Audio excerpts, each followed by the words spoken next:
السلام علیکم دوستو، انڈیا کے دوسرے بڑے شہر ممبئی میں ایک نیا تنازع سر اٹھا چکا ہے۔ کیا شور سے پاک ماحول ضروری ہے یا یہ مذہبی آزادی پر حملہ ہے؟ بامبے ہائی کورٹ کے نوائز پولوشن پر عمل درآمد کے احکامات کے بعد ممبئی پولیس نے شہر بھر سے تقریباً 1500 لاؤڈ اسپیکرز تیزی سے ہٹا دیے ہیں، جس سے ریلیجیس فریڈم اور نوائز پولوشن کے حوالے سے بحث چھڑ گئی ہے۔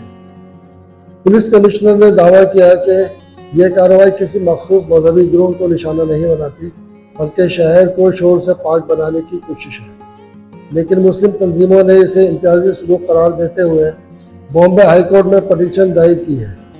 ان کا کہنا ہے کہ مساجد کو بغیر مناسب نوٹس نوائز پولوشن کے نام پر نشانہ بنایا جا رہا ہے۔ اس پابندی کے جواب میں کئی مساجد نے آن لائن اذان ایپ کا استعمال شروع کر دیا ہے، جو نمازیوں کو براہ راست فون پر اذان کی اطلاعات دیتی ہے۔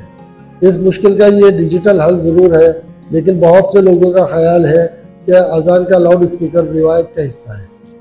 تو سوال یہ ہے، کیا یہ پابندی انڈیا میں مسلمانوں کی مذہبی آزادی پر پہلا حملہ ہے یا شور سے پاک ماحول کی ضرورت؟ آپ کیا سمجھتے ہیں؟ اپنی رائے کمنٹس میں شیئر کریں اور اس موضوع پر تازہ اپڈیٹس کے لیے چینل کو سبسکرائب کریں۔ ویڈیو دیکھنے کا بہت شکریہ۔